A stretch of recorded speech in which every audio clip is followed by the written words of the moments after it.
Many Africans are supporting Mexico against Africa in the World Cup. I hope Mexico!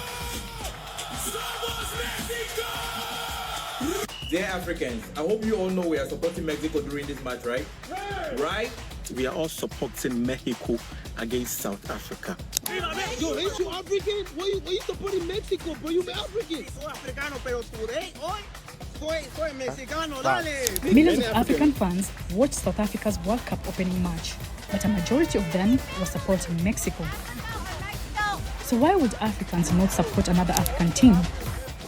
Because for what South Africa is doing in Africa, we are not happy. And, why are you supporting Mexico? If we support South Africa, they will say we are taking their jobs. Nigerians, all up in Mexico. As Mexico prepared to face South Africa, inside the legendary Estadio Azteca, something extraordinary was unfolding across Africa. Thousands of African football fans were doing something nobody expected. They were supporting Mexico, not because they hated football, not because they had suddenly become Mexican, and not because South Africa was their football rival. Instead, they were using football to send a message about xenophobia, a message about belonging, and a message about what African unity should really mean in the 21st century. And we are fighting xenophobia. Africa is like one country. So if one of us is like chasing others, we are not family anymore, you know? This is the story of how sombreros became symbols of protest, how memes became political statements, and why Mexico unexpectedly found supporters thousands of miles away across the African continent. To understand what happened, we need to look beyond the stadium. For years, South Africa has faced serious economic challenges: high unemployment, rising costs of living, growing frustration among ordinary citizens.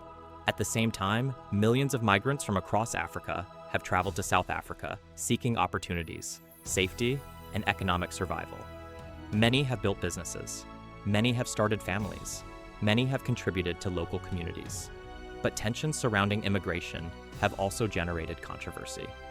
Over the years, incidents of xenophobic violence and anti-immigrant rhetoric have repeatedly sparked concern across the continent. For many Africans, the issue became deeply personal. They saw fellow Africans facing hostility in another African country. And gradually, frustration began to build.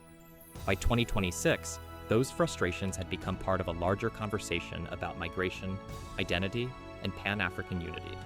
For weeks, groups have marched through parts of the country, ordering undocumented foreigners to leave by the end of the month. Several countries have repatriated hundreds of their citizens, including this batch of Nigerians who left on Wednesday night.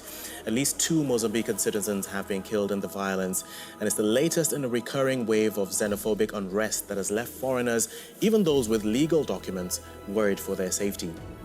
And football became the stage where those emotions would be expressed. When match day finally arrived, social media exploded. But instead of anger, many users chose humor. Instead of protests, they chose memes. Instead of political speeches, they chose satire. Within hours, thousands of posts supporting Mexico began circulating online. Then came the viral slogans. One of the most shared posts read, "Dear Mexico, please don't pity them. Beat them like they think you came to take their women and jobs. Yours sincerely, 53 African countries." The post spread like wildfire. Millions viewed it, thousands shared it, and almost everyone understood the reference. Soon, another viral joke appeared. If we support South Africa, they will say we are trying to take their World Cup points and occupy their spaces. Then another. We are supporting Mexico, so South Africa can go back home early to protect their local jobs from us. To outsiders, these comments looked like ordinary football banter. But beneath the jokes was something much deeper. These memes reflected years of accumulated frustration surrounding xenophobia and anti-immigrant sentiment. Football had become the vehicle through which people expressed those frustrations. As the match approached, a new trend emerged. African social media users began calling themselves Mexican for a day. Profile pictures changed. Flags changed. Usernames changed. People who had never visited Mexico suddenly filled their accounts with green, white, and red colors. The movement quickly became one of the most talked about social media trends surrounding the opening match. It was about sending a message that many Africans believed solidarity must be built on mutual respect. Of course, not everyone supported the movement. Many Africans continued to support South Africa. Others argued that football should never be used as a platform for political grievances. Many pointed out that South Africa is a diverse country with millions of people who reject xenophobia. Others warned against judging an entire nation based on the actions of certain groups or individuals. Within South Africa, reactions were equally divided. Some dismissed the online campaign as internet trolling. Others viewed it as unfair criticism, and some saw it as a wake-up call, a reminder that the country's image across Africa had been affected by years of controversial incidents. The debate quickly became bigger than football. It became a discussion about what Pan-Africanism means in the modern era. Then the football finally took center stage. Mexico delivered a disciplined performance.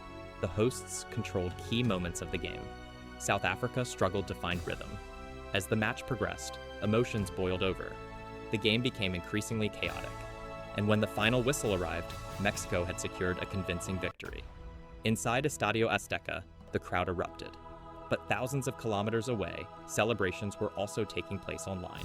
Memes flooded timelines, Sombrero photos multiplied, and supporters of the movement celebrated what they saw as a symbolic victory, not against South Africa, but against the attitudes they believed needed to change.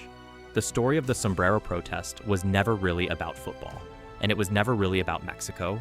It was about a continent having a conversation with itself, a conversation about migration, a conversation about belonging, a conversation about dignity, and a conversation about what African unity should look like in practice. Because unity is not created through speeches, it is not created through slogans, and it is not created through hashtags. It is created through how people treat one another, through respect, through empathy, and through recognizing that every African deserves dignity regardless of where they come from.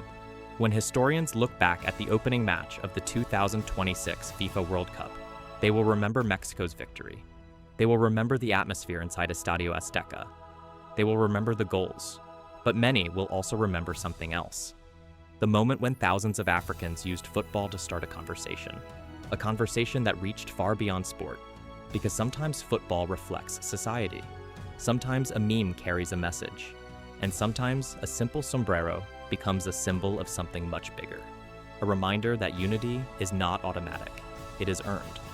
And for millions watching around the world, that may have been the most important lesson of all. Don't forget to like, subscribe, and turn on notifications.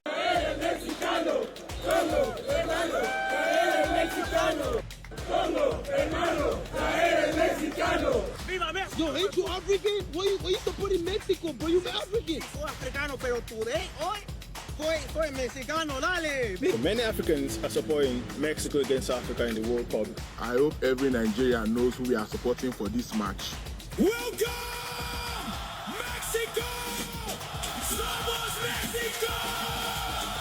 Dear Africans, I hope you all know we are supporting Mexico during this match, right? Right? We are all supporting Mexico against South Africa. And fire home, bro. Go and secure your jobs and leave football alone to us. Football no be piano, bro. Football is not piano. Football is not xenophobia. You are not cut for that. You are not cut for it. Just leave the football before the football leaves you, bro.